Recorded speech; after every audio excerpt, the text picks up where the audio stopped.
They redefine what success should stand for. It's not about how fast you grow. It's about how honestly you grow. They teach us that excellence is not accidental. It's a habit practiced every single day. And it's only once in a while that we get to meet such people who quietly shapes millions of lives, not through noise, but through contribution. Our guest today is one such visionary leader, an entrepreneur, and just a simple man. A man who proved that you can dream big, stay ethical, stay simple, and yet you can create something truly global. Yes, ladies and gentlemen, I'm talking about the founder of Infosys, Shrinarayan Murthy sir. And to moderate this session, I would like to invite Mr. GANESHPRSAAD Shridhran, the co-founder of Think School, that helped millions of Indians to learn world-class business and economic education online in the most engaging and exciting manner. So ladies and gentlemen, put your hands together and with a huge round of applause, welcome GANESHPRSAAD Shridharan on stage.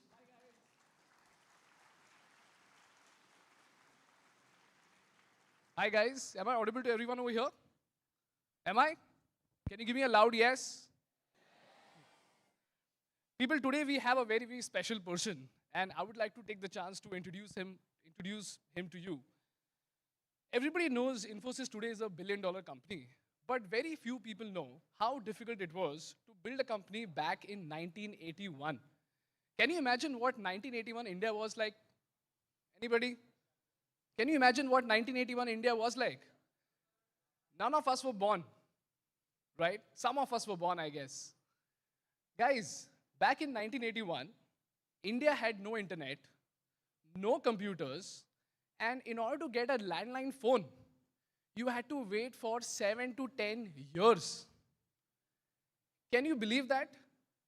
7 to 10 years to get a landline phone. But even during that time, Narayana Murthy, along with 6 other men, sat in a 1 BHK apartment and decided to build a world-class software company. Do you realize what kind of a madness that was? It's like living in a country with no cycles and hoping that they would build a world-class spacecraft. So today, I would like to invite the man himself, Narayana Murthy, on stage. Please give a huge round of applause, guys.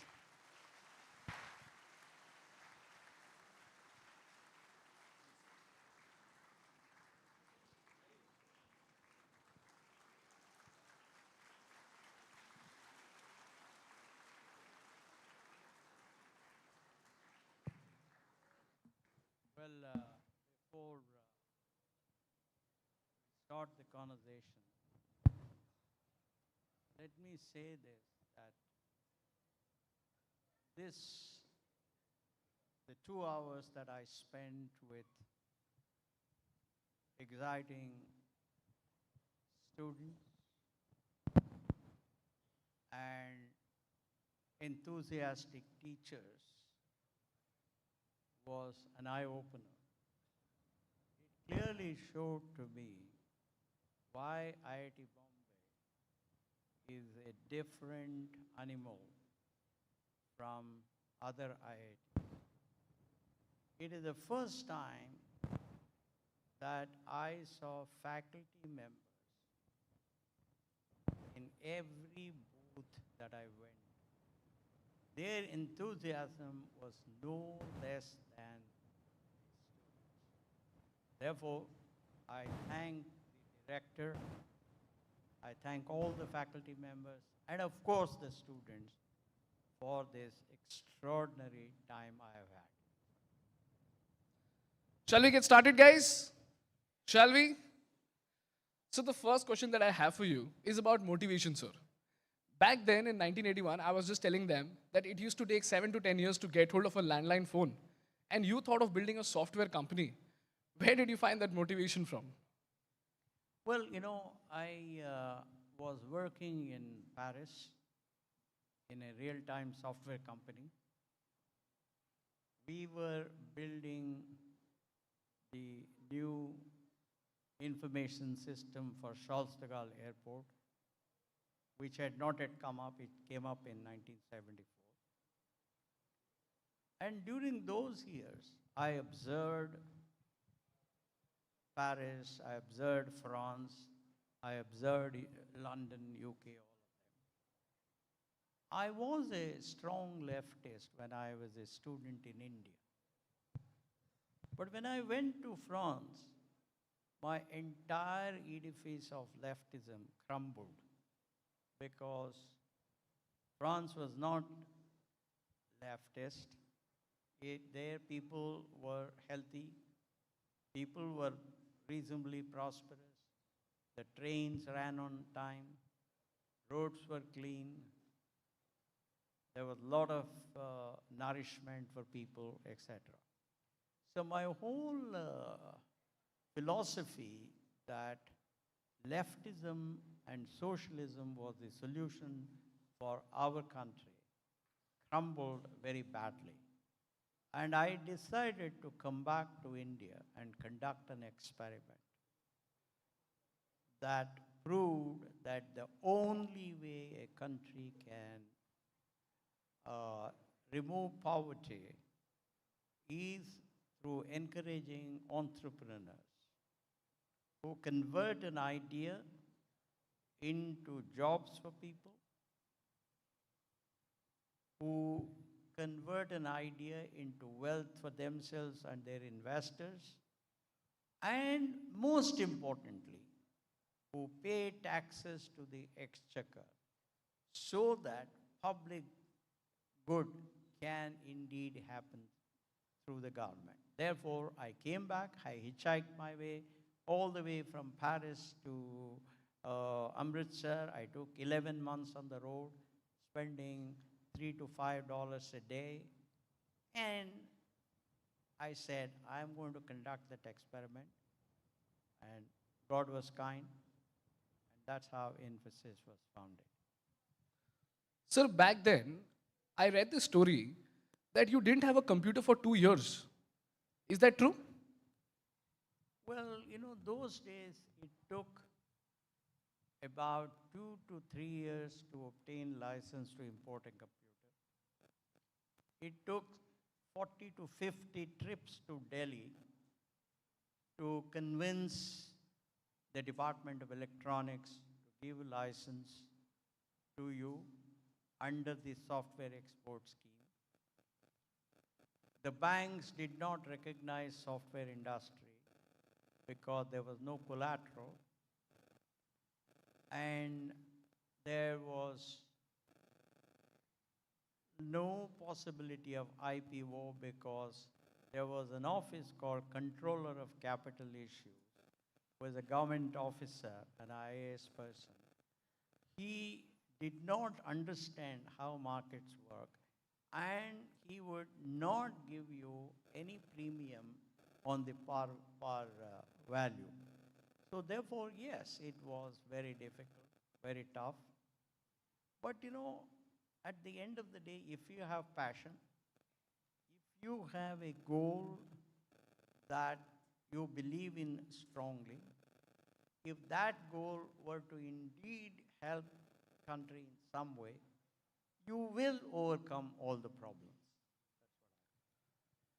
Sir, how did you run a software company without a computer for 2 years? Well, those days, frankly, what we did was, I had recruited several youngsters, people 10, 11 years younger than me. For example, I recruited Nandan Nilekani as a software engineer trainee in my previous company, that is where I was the general manager. All these people were 10, 11 years. I stayed back in India, and these people went to the US and started designing systems for our customers. But in India, I was trying to get a license, I was trying to get a loan to get the computer, etc., etc. So I was very busy, and they were very busy. Sir, how did you convince your first client to give you the business? Because you were in India, and back then there were a lot of American companies too. So how did you win the contract? Well, it so happened that we had a customer, we had a prospect who had seen that Indian companies had professionals who had reasonable smartness, who put in a lot of hard work, who had high aspirations, and who had knowledge of the industry that his company was operating in. And we sat down with him. I sat down with him along with my younger colleagues, and I could convince him that instead of his trying to start his own company in India, he would eliminate all those hassles by leaving those hassles to us and focusing on selling in the market. That's how. Sir, I read that in 1989, one of your co-founders actually left the company. And that is when you told the boys that if you want to leave, you can leave, but I will single-handedly run this company. What was that moment like? Why were you about to go out of business? Well, I think at the end of the day, it was, we were still a very small company. We were about 10 or 12 people, or maybe 15 people. But when my young colleague Ashok Arora, he was also from IIT Bombay, he was a civil engineer, one of the brightest people I have seen, excellent programmer, he wrote programs like poems. He decided to leave us. There was a confusion in the minds of many people.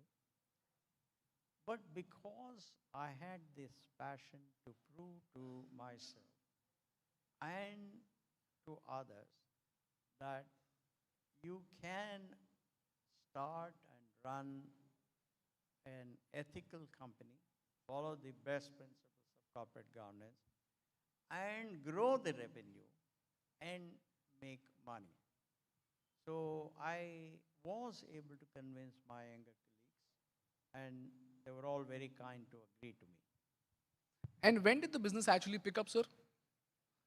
Because in 1991, liberalization happened. Yes, actually, our business started picking up in 1992 because most of the hurdles for the growth of companies disappeared. For example, they brought in current account convertibility, which means that we could go abroad, we could buy air ticket to go abroad, we could get some money from Reserve Bank of India to go and stay in hotels abroad, we could open up offices abroad. Second, they abolished the office of the Controller of Capital Issues and allowed us to consult our own investment bankers to have the IPO at a desired price. Then then there was the issue of removal of licensing, which was a very important thing. Because once you have a computer, you need to expand it. So therefore, there was a lot of need for licensing. The government thought fit, Dr. Sri P.V. Narasimha Rao, Dr. Manmohan Singh, Sri P. Chidambaram, and Sri Montek Singh Ahluwalia, they thought that we should abolish licensing for high-tech companies, and that made life very easy. And banks started looking at us more sympathetically and giving us working capital loan. Guys, are you familiar with the concept of license Raj? Can you please put your hands up? How many of you are familiar? Okay, for those who don't know, let me give you some context, okay? Back in the 1980s, do you know what was the highest tax slab? Any guesses? Chalo, random guess karo. That's right, 97%. मतलब अगर आपने 3 लाख रुपए गलती से कमा लिया, तो आपके पास बचेगा सिर्फ 3%. Rest of it would go to the government. Secondly, because of the license Raj, you had to literally go and talk to the government and obtain the license for anything and everything. So if you had to set up a factory, you had to go to the government. If you wanted to increase your capacity at the factory, you had to go to the government. In fact, during the initial days of Infosys, when Narayan Murthy sir sent his teammates to the US, he actually had to call the RBI and request for permission to carry $100 to the US because even that was not allowed. And finally, in 1991, liberalization happened, wherein the Indian government reduced all the import duties, because of which we were able to import computers and several other things as a result. And that too, it was not because we were in a great state, it was because we were running out of dollars. India was just 2 weeks away from going bankrupt. And during that time, India opened the gates, and that is how companies like Infosys began prospering because now they could access the American markets very, very easily. Is this clear, guys? Are you with me so far? Well, you forgot to add one thing, Yeah. that 97% was the highest marginal tax. But add to that the wealth tax. You forgot that. So it was even more than 97%. So therefore, there was a feeling that poverty was virtue and leftism was a fashion. That was the sentiment that prevailed in the country at that time. So they said by punishing the hard-working, entrepreneurial people who had become rich, they thought that country would make progress. It was a wrong assumption, but at that time there was a strong belief, unfortunately. Do you guys understand what he's saying? Back then, businessmen were treated as evil people. Have you guys seen those old school Bollywood movies where always the bad guy used to be the rich guy? Have you seen them? And you know, if you talk to your parents, they will tell you, in fact, my parents would tell me कि बेटा business तो बिल्कुल भी नहीं कर रहा है. मैंने कहा क्यों? तो बोले बर्बाद हो गया तो. So business was considered to be you getting edge to barbadi. The other thing was that rich people were always treated as evil people who used to steal money from the poor man. That was the socialist India where we lived, where entrepreneurs and businessmen were treated as evil people. And then here we are today in this era of capitalism where people like Narayan Murthy sir and Vijay Shekhar Sharma are being celebrated as heroes. Do you realize what a big win that is, guys? Do you realize? It's a big, big win. And that also tells us that during that time, in 1981, with no computers and no internet, if Mr. Murthy thought of building a software company, today in this capitalistic era, where the government is willing to support us to build a business, where we have internet access, we all the more should have the motivation to build a company. Is it going to be easy? Absolutely not. But it's at least easier than in 1981. Does that make sense to you guys? Does that make sense to you? Can you give me a yes? Sir, I want to throw light on the toughest times that you've experienced at Infosys. Because today everybody knows that Infosys is a billion-dollar company. But $20 billion company. Sorry. Not 1 billion. Multi-billion-dollar company.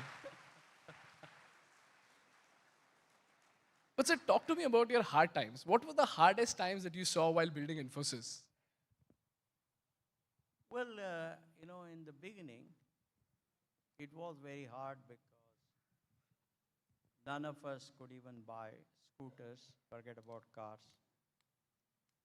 All of us were in rented houses. We traveled,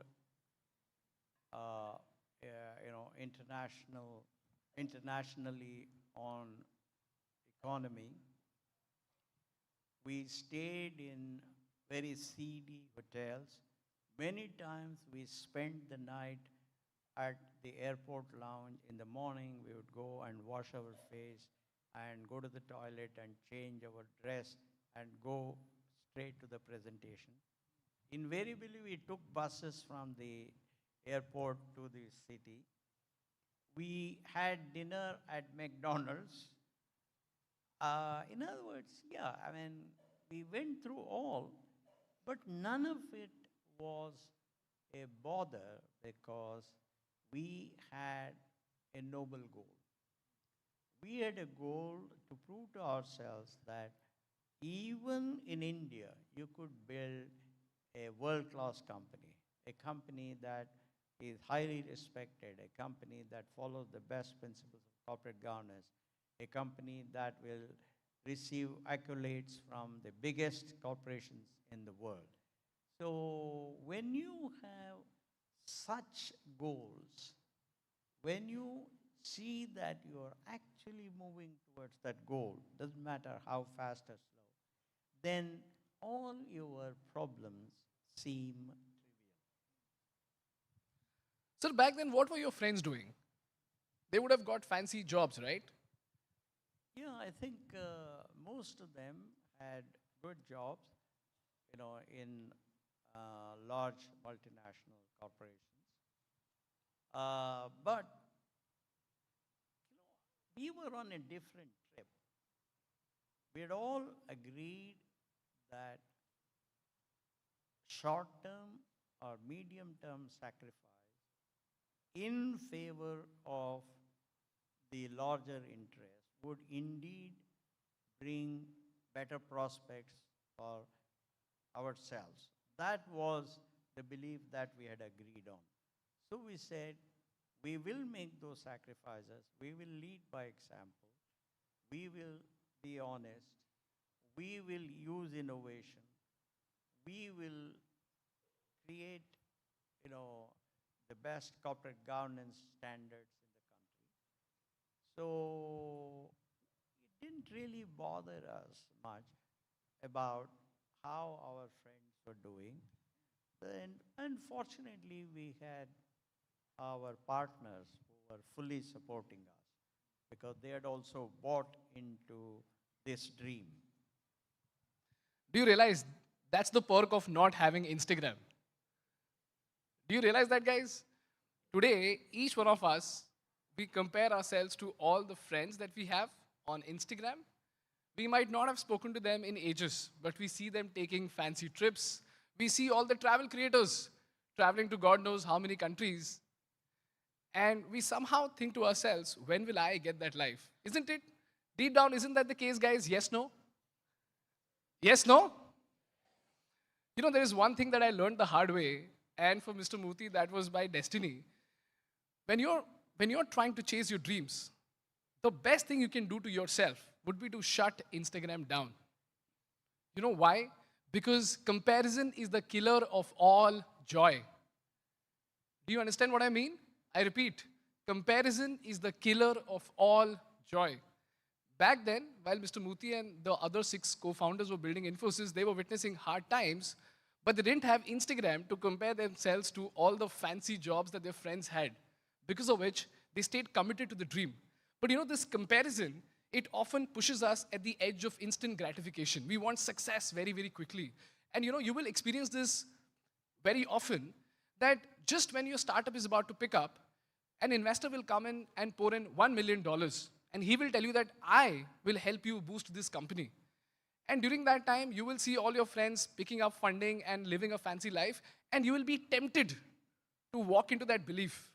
But during that time, if you really trust your gut, if you really believe in the fundamentals of your company, you will say no to it. And that no will make you a fortune. So the moral of the story is, do not ever keep comparing yourselves to other people.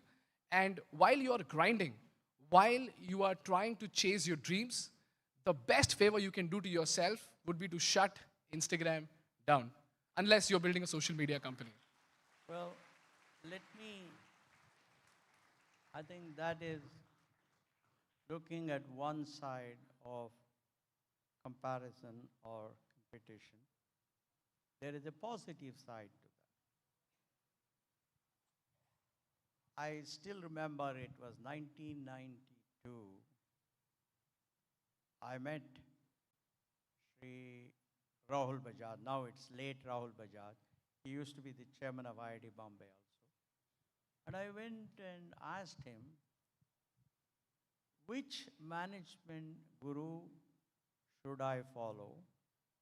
Which books of which management guru should I read? Rahul is Rahul. I don't know, those of you know Rahul. No, don't waste your money on these things. Remember that competition is your best guru. Always watch competition. I'm talking about companies. Always see what they are doing. Always see how we can catch up with them. Always work towards overtaking them. But he said, your competition should be on a global level. It cannot be at India level because at that point in time, India was really not at the leading edge. So, in fact, I would say the story of Infosys in the initial days was comparing and competing with the world's best companies, learning from them what they were doing through their annual reports and hearing from people and all of that, and trying to catch up with them through innovation and then overtaking. So there is a value in competition. Sir, who was your toughest competition back then, and what did you learn and apply to Infosys? Well, we learned different attributes from different companies. For example, at that point of time, Bill Hewlett was still involved in Hewlett Packard. So we learned how to treat your employees and the HR practices from HP. We learned quality focus from Motorola. Motorola at that point of time was world's #1 in quality. We learned from GE how to focus on the top line and the bottom line quarter after quarter after quarter. We learned from Microsoft how to innovate constantly. So, in other words, we learned different attributes from different companies and we benchmarked ourselves, we reached those standards, and in some cases we overtook them. Sir, speaking of books, which books are you reading right now, and what would you recommend to the students over here? You know, it's a good question. I am reading a book called A Short-Term Course of MBA by Jack and Susie Welch. I think that one talks a lot about how to run a company, the principles that you have to follow, etc. That's one of them. But I must say that I am not a great fan of reading management books. I read physics, I do maths myself, I read theoretical computer science. In the last 5 years, I have started focusing on economics and philosophy. So that's how I derive pleasure. I don't read management books. I practice them. That's a good one, sir.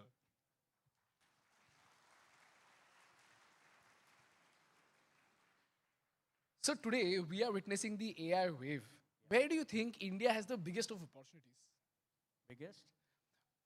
Today, since we are at the edge of the AI wave, where do you think India has the biggest opportunity? Well, AI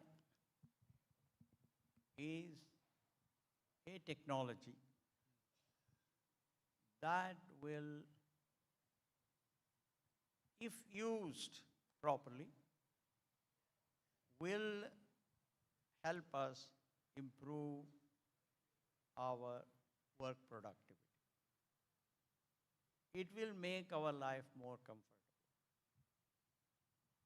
It will help us solve big problems like advanced surgeries and all of that. But the key thing is we Indians have to accept that whenever you use a new technology, some routine jobs will be lost.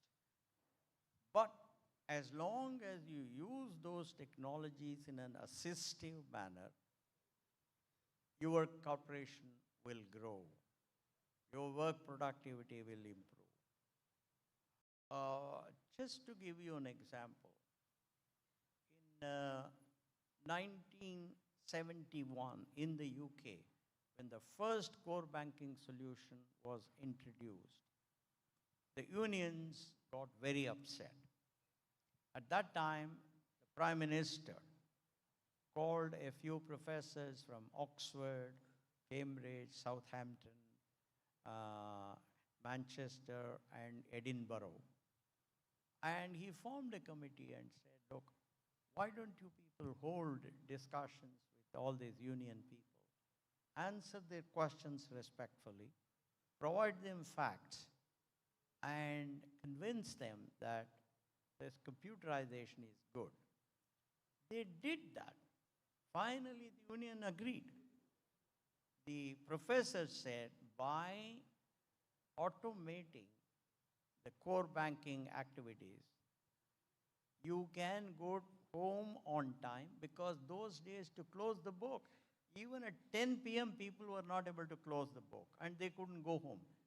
But using this, they could leave for home by 5 p.m. Second, they showed to them how installing ATMs, how core banking systems will allow the banks to grow and create more and more jobs. This is exactly what happened even in India too.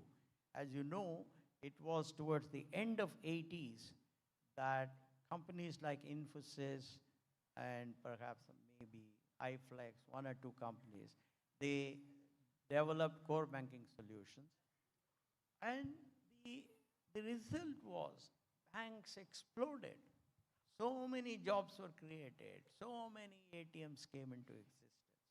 So the point that we all have to remember is that technology will indeed provide, will help the corporations grow, and that growth will bring better prosperity to employees. It will create more and more jobs, as long as you become the master of that technology, as long as you put in hard work to understand the technology and use it purposefully.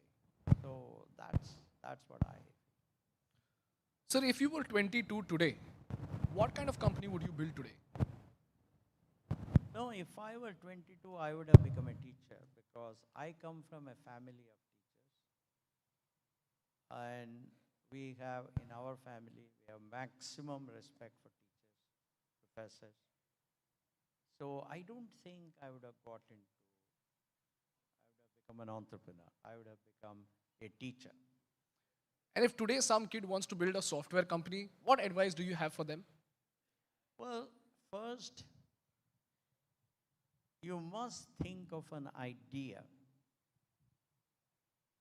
whose differentiated business value to the customer is better than any existing idea. That means it should be cheaper than other ideas. It should provide opportunity for growing the revenue. It should provide a different kind of entertainment. It should enhance the productivity of people, thereby reducing cost, etc., etc. That's the first principle. I find that most entrepreneurs do not focus on this. What is the value of my idea to the customer?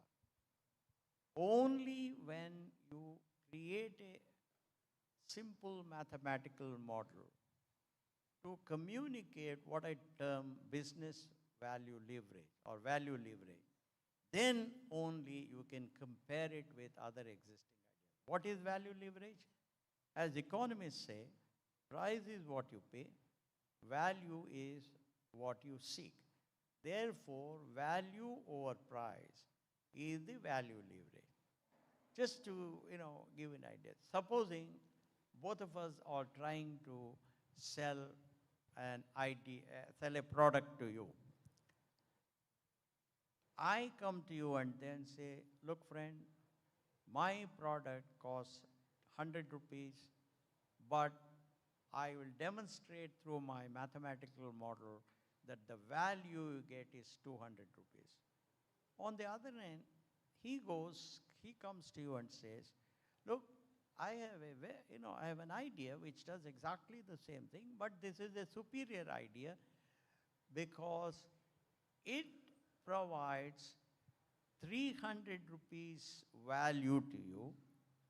However, I am going to sell it to you for 120 rupees.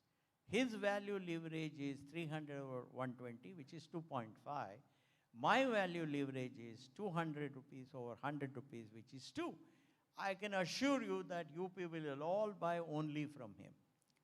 So the most important thing for you is to look at what is the comparative value leverage your idea will give when you compare it with all other existing ideas.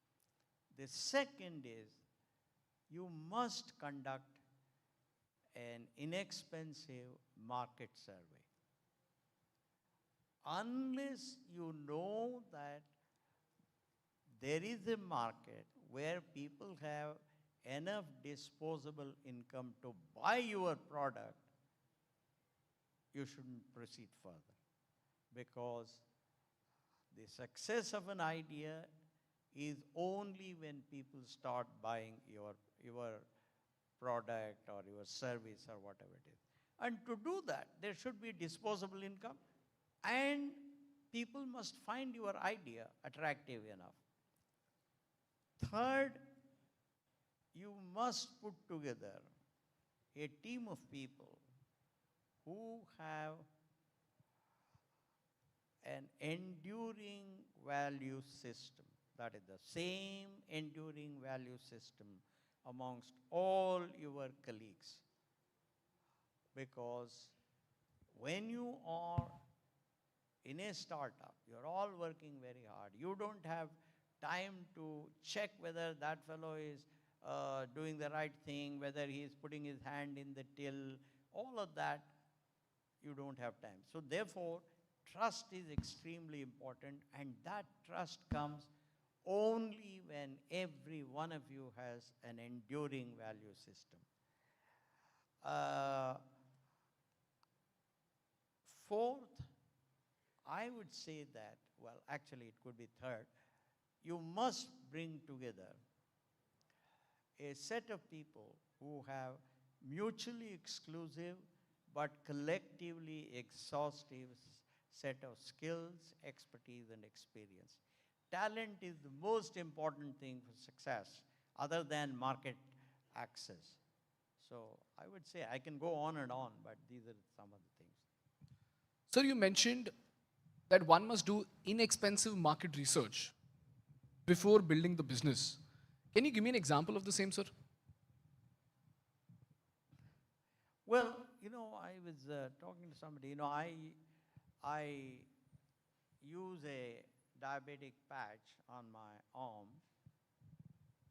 That costs about 4,500 rupees for every 15 days. In other words, it costs about 1,10,000 rupees per year. I did talk to the people who manufacture it outside.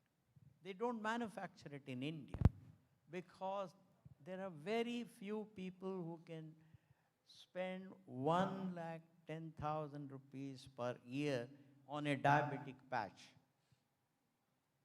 This is a classical example. What happens? Therefore, people get it on Amazon, it comes from Dubai or this or that place, etc.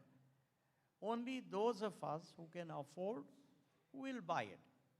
But there is no capital investment for Abbott Labs. There is no exhaustive sales campaign, no marketing campaign, no set of employees, nothing. But we buy it through Amazon because it comes through, from Dubai or from Bangkok or from other places. And those places, they do sell because there is a certain disposable income. So this is a classical example of having a market where there are enough people with enough disposable income to buy your product or service. Sir, today we have a massive opportunity to sell software to the US simply because of labor arbitrage and the kind of engineering talent that we have over here. But while building a business, there are two ways to go about it. One is to build a great product for the customers that you see. The other would be to make a valuable product and find the right buyers across the world. I'll give you an example, sir. There's this company called Jaipur Rugs. Have you heard about this company, guys? Jaipur Rugs? You know how much revenue they generated last year? They generated a revenue of 995 crores by selling rugs. And the founder of this company was able to do this because he realized that in India, the customer will bargain for a 50 rupee discount. But somehow, he was able to find buyers from companies like Pottery Barn, because of which he was able to sell his rugs in Manhattan and the posh streets of London. Now, very few people find the right buyers who are not very picky about their budgets. And in software, India is a software deficient country where Indian businesses usually think twice before buying a software, but the American businesses don't really think much before buying the software because they understand the value of software. How do I get hold of those American clients who are willing to pay me more so that I can get healthy cash flow, sir? No, at the end of the day, as I pointed out right in the beginning, the most important thing is for the company to communicate the value of the product to the prospect in rupees and paise. And the customer or the prospect himself or herself will make the value leverage computation because he or she will divide the value that he or she gets by the price, and that's value leverage. When the value leverage is high, people will start thinking of buying your product because all of us arrange our desires in the descending order of value leverage. I mean, today a simple thing, for example, an Apple watch costs somewhere around $800 to $900. People still buy. But that number is small in India. But on the other hand, the Chinese watches or the Titan watches, of course, which is anyway imported from China, their value leverage is much higher for common man. Therefore, they have a huge market. So it all depends on what segment of the market you are looking at, what is the disposable income of that segment, what is the price of the product or service that you're trying to sell, what percentage of the disposable income is the price of that product or service, and what is the value leverage. If you people look at these factors very carefully, then, and if you avoid those products or services where the ratio of the value leverage to the disposable income is high, then people will automatically buy that. So that's the question. That's what you should do. Understood, sir. So when it comes to consumers, it's pretty clear that wherever you see high disposable income, if you can explain the value of your product to them, they will buy your product. But when it comes to business transactions, now we know for a fact that there are American businesses willing to pay a lot of money for Indian software and software in general. But as an Indian student sitting in Mumbai, how do I find American clients who can pay me hefty money so that I can build a sustainable software company in India? I didn't get your question. So how do we find B2B clients in the US Because when it comes to consumers, it's pretty clear. Find a country which has high disposable income, and you can go and sell to those consumers by finding distributing partners. But when it comes to B2B business, usually most of these giant businesses are invisible. It's very hard to find the right contact, the right decision maker who can give you the budget. So how do you get hold of B2B clients? That's exactly what we did in the beginning. You know, in the beginning, we traveled economy, we were very frugal, we ate at McDonald's, we stayed in city hotels, and sometimes, you know, we sat through the night at the airports. Because our focus was on trying to convince the prospect. And once you have a stunning value proposition, the customer, the prospect will listen to you carefully. But the key thing is value leverage. The key thing is a stunning value leverage. That is, for every dollar that you spend, I am going to give you $3, $5, whereas my competitors are not even giving you $2. Then they will start listening to you. Then you will break down the barriers. And in the beginning, it's a lot of sacrifice, lot of hardship, you know, lot of being away from families, you know, a lot of losing sleep. All of that, that is inevitable. Nobody in the world has come up without high aspirations, without hard work, without sacrifice, you know, without teamwork, etc. This is just given. Got it. Sir, my last question to you is, what it is like to be a billionaire in India, sir? What is it? What is it like to have $1 billion in your bank account?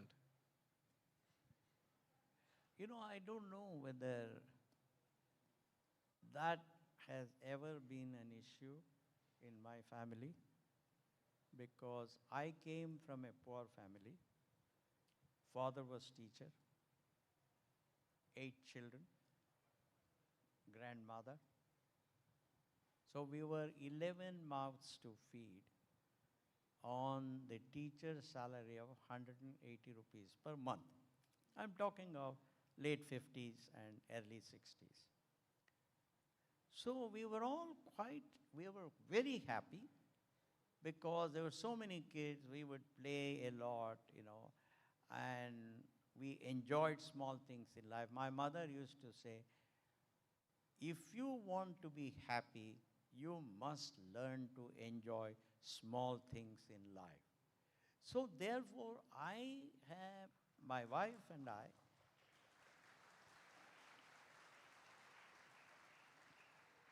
have created a mindset where we live in the same locality that we were in 1987. Just because we went public, we didn't go to some we didn't buy big plots, we didn't build big houses. We used the, you know, similar or not same car, similar car. So we have continued to live a lifestyle that is very similar to what we had, what we were living even when we did not have much money. Because our pleasure came from good friends, it came from reading good books, you know, it came from small things in life, watching a movie or going to a restaurant and things like that. As long as you keep, you start enjoying small things in life, big money is not required, and then therefore that doesn't become the main object of your life. Wonderful. Thank you so much, sir. That was my time, guys. Please give a huge round of applause to Narayan Murthy.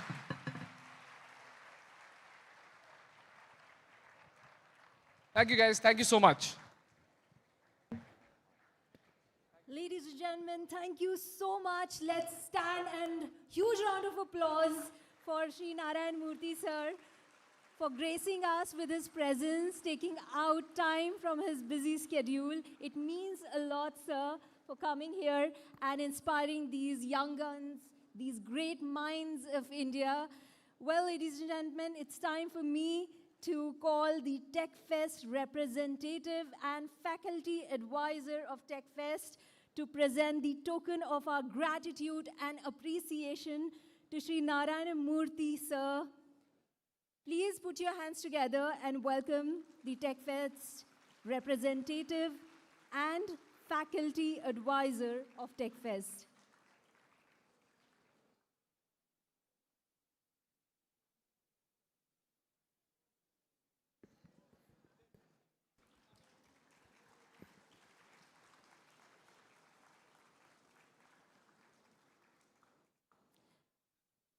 May I now request Team Tech Connect to come on stage and present a token of gratitude and appreciation to Mr. GANESHPRSAAD SHRIDHRAN, the moderator of our session today.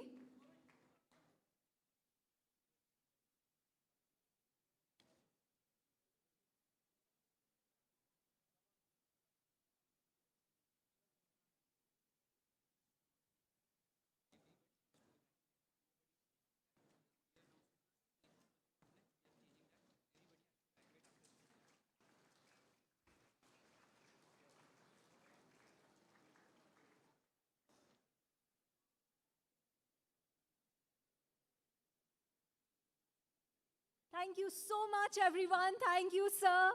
Let's once again thank Narayan Murthy, sir. Thank you so much, sir. And we hope to see you again and again. Thank you for taking out your time and spending these valuable moments with us. I would now request all of you to evacuate. Please go one by one and evacuate the hall peacefully, kindly, nicely, in a line, one by one. Thank you so much. Thank you for coming. Thank you.